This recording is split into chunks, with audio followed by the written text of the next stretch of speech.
Agora são 7h44 e nós fazemos contato com o presidente da Federação Nacional das Associações do Pessoal da Caixa Econômica Federal, a FENAI, Jair Pedro Ferreira. Bom dia, Jair. Bom dia, Glauco. Bom dia aos ouvintes, bom dia a todos.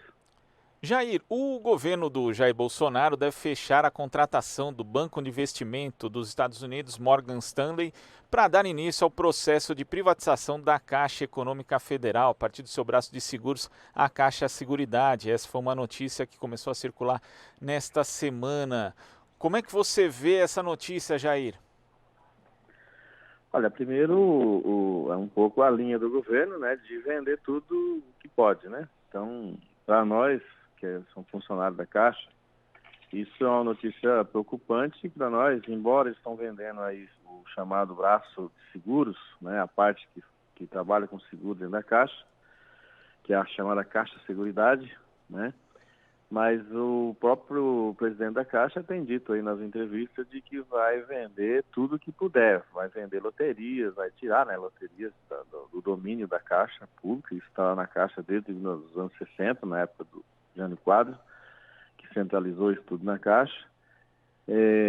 Vai vender a parte de cartões, ou seja, uma parte rentável que a empresa tem. Então, para nós, trabalhadores, trabalhadoras, sociedade de modo geral, isso é muito preocupante, porque hoje você tem uma empresa que tem 4 mil agências, tem 82 mil empregados, quando você começa a despedaçar ela, por mais que você preserve a Caixa, né, a empresa Caixa, mas você está diminuindo o tamanho dela. Como é que nós vamos atender às grandes demandas? Então, esse início de venda, né, é o começo de que vai acabar. Pode acabar a empresa se nós, sociedade, nós, trabalhadores, não reagirmos, né? Isso é preocupante demais. As pessoas estão amedrontadas, né? E cabe a nós aqui ver como é que enfrenta, como é que reverte isso.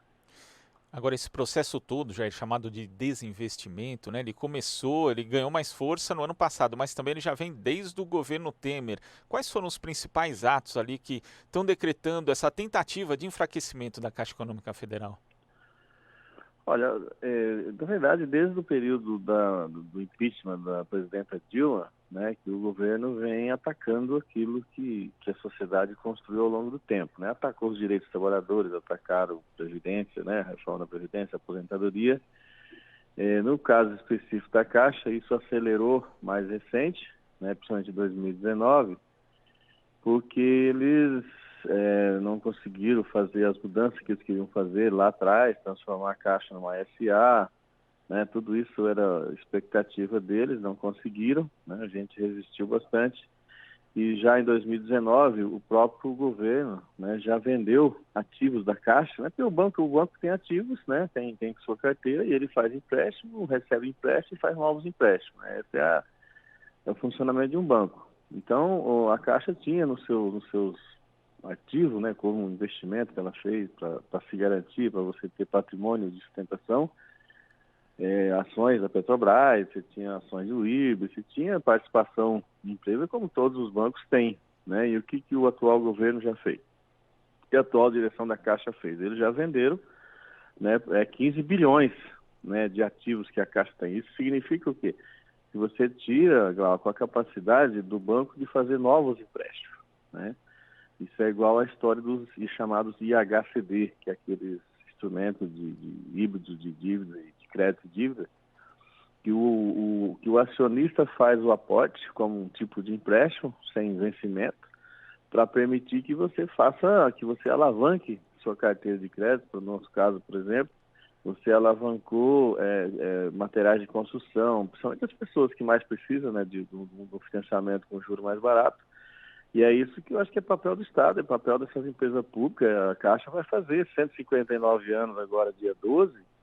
Então, ela não é um banco que nasceu e já vai acabar. Ou seja, tem uma história longa que certamente passou por altos e baixos, né? E ela hoje tem um papel importante. Ela está aí entre o segundo e o terceiro maior banco do Brasil, né? Então, você começar a desmontar uma empresa desse tamanho, construído passo a passo, né, pelos seus trabalhadores, pela sociedade, que é quem são os verdadeiros acionistas da Caixa, toda a sociedade, quem tem dinheiro, quem não tem dinheiro.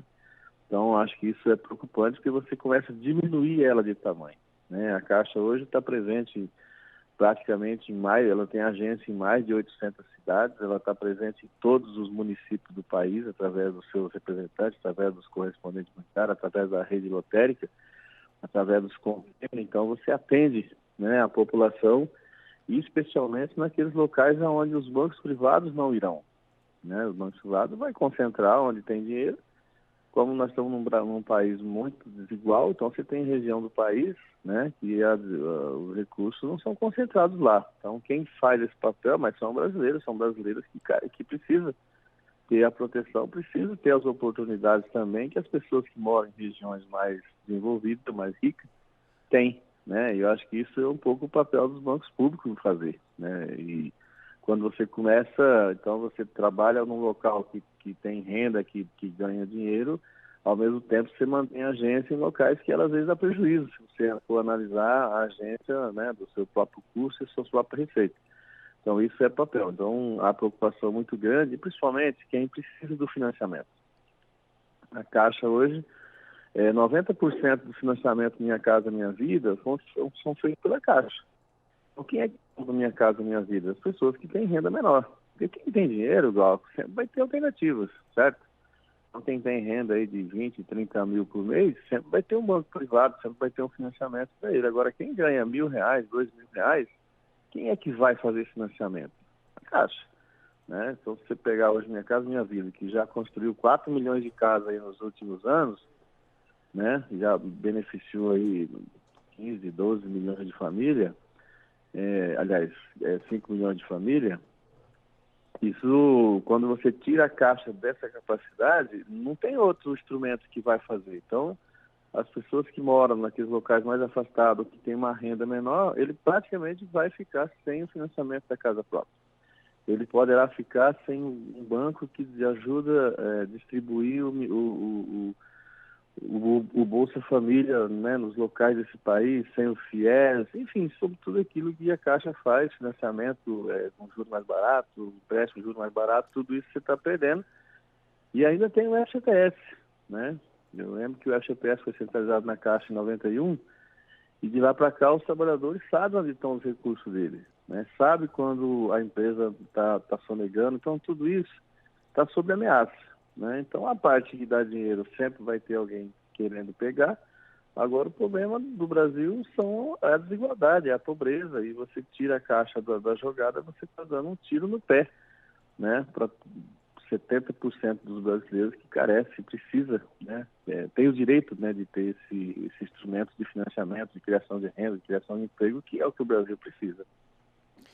E as pessoas às vezes podem não perceber, né, os impactos que tem a privatização da Caixa. Como você está falando, Jair, tem essa questão do banco como executor de políticas de amplo alcance social, mas também lembro que na crise de 2008 e 2009, a Caixa, assim como outros bancos públicos, ela foi fundamental justamente como um instrumento de política pública, né, para que o Brasil não fosse contaminado pela crise internacional que arrasou diversos países ali na ocasião. Ou seja, se a Caixa for privatizada, o Brasil está abrindo mão de um instrumento importantíssimo também de indução ao desenvolvimento econômico.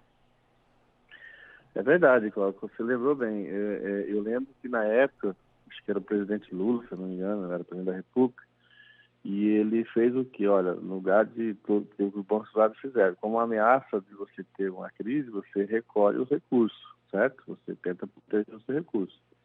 O Banco Público fez o quê? Foi lá e fez empréstimo. Baixou juros, né? Eu lembro que a Caixa, inclusive, cresceu naquele período porque os bancos recuaram, os bancos privados, e a Caixa fez o quê? Ela fez uma moderação de mercado, depois o Banco do Brasil também baixou juros, depois os bancos privados que quiserem emprestar tiveram que baixar os juros. Então, se não tem a presença da Caixa, do Banco do Brasil, do BNDES, né? Você tem depois BNB, BASA e outros bancos estaduais que são pontuais, mas esses três gigantes foi quem segurou a peteca, né?